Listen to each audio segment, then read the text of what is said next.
do you bill by the hour, flat rate? What do you do? So my firm is transitioning to all flat rates, and I say transitioning because it's hard to just do all flat rates. It's a Sure. transitional period.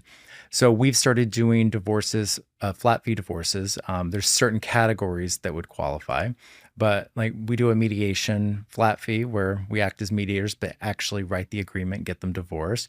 We do some where they already know what they want, and we give them like a little worksheet to like tell us what it is It's that kind they, of nice. yeah.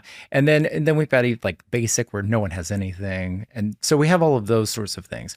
And then we still bill by the hour as well. But even there, we try to do payment arrangements and try to. My whole goal is that it shouldn't be a barrier. And if you can't pay an attorney 5,000 or 7,500 or $10,000 to start a case, it shouldn't be a barrier to you getting help. So we try to figure out a way to help people within the confines of actually having a business, which is those are the two competing things. I have to be able to pay my staff, pay my paralegals, pay everybody while helping people. So it's that dichotomy that's always, when you're an owner of a law firm, it's really hard because, people always want to give favors. They always want Yeah. to, let me do a favor for this person, do a favor for that person. Let's do a low bono case here. Let's do pro bono here. And I love all of that. But at some point, we also have to make enough money to pay our staff and to, because they all depend on us as well. Yeah. Well, the reason why I ask is because you mentioned, you don't think attorneys, they just bill just to make money. There is a firm, I won't mention their name. And I actually think from a business standpoint, we're just talking purely business, it's a brilliant model. They bill hourly, and they have all these different things that must be done on a file. Their associates must do on the file.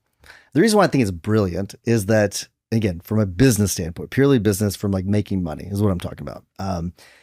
Is you can't then go back and look and say, well, they did all these things for me. They did a terrible job. No, they did all these things for you. So for the file looks like they've done an amazing job because they've done all of these things. Maybe not all of them were necessary, but they did all these things to help, at least help with the case. And they're able to bill all that towards the retainer and everything.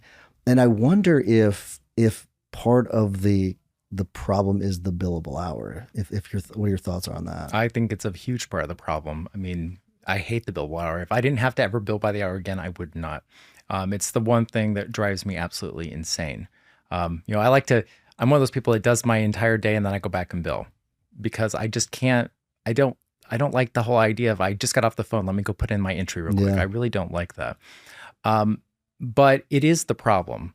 And a lot of clients, they don't care how they get divorced. They don't care how the sausage is made, which is another problem. Attorneys love to talk about how the sausage is made. Yeah. They want the outcome. They want the outcome and they want to know what is it going to cost me to get this outcome. And so that's why the flat fee model is a more appropriate model in a lot of cases. Obviously, there's things we don't know. We don't know how the spouse is going to react. We don't know how their attorney's going to behave.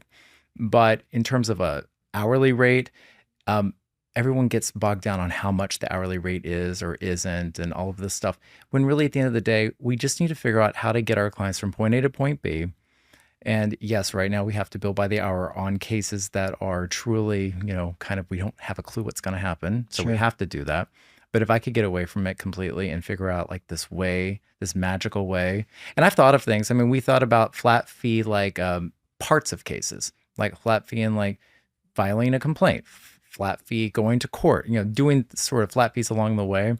But clients, we've found out that scares them even more. If they see a whole like menu of here are all the expenses that you might incur, that scares them even more than just the average divorce in New Jersey is about $15,000 to $16,000.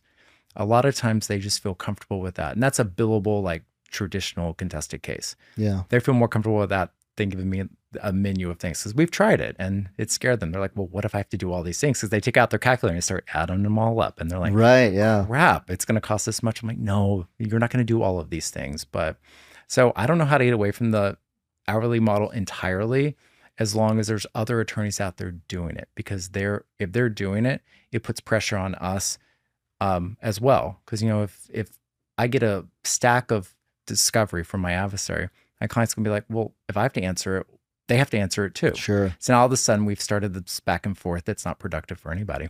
That's the interesting thing about family law is that you have to do that whenever you request it. You have to. I think that applies in a lot of states. I don't know if every state, but it does in a lot of states.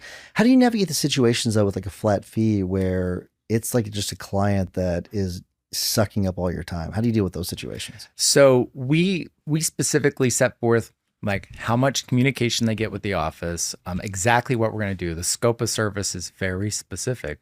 And once they exceed the allotment that they have for communication, they do get billed for additional communications. And I like that. That's good. but that keeps everyone in check. I mean, probably in a given month, we have one client that exceeds their communication because they know, okay, I have 2 hours of communication with my attorney, which is a lot.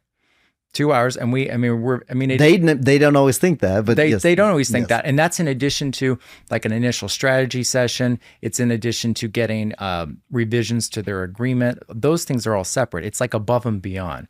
It's like those little like nagging questions that the clients like to ask. They wake up in the morning and they have this, this question that has nothing to do really with anything, but they want to talk to somebody. Sure. So we've done that, but the clients love it. The clients that have gone through the flat fee are so happy because they've talked to all their friends that haven't, and they know that they got a good deal and they got divorced, and now their spouse and them aren't killing each other.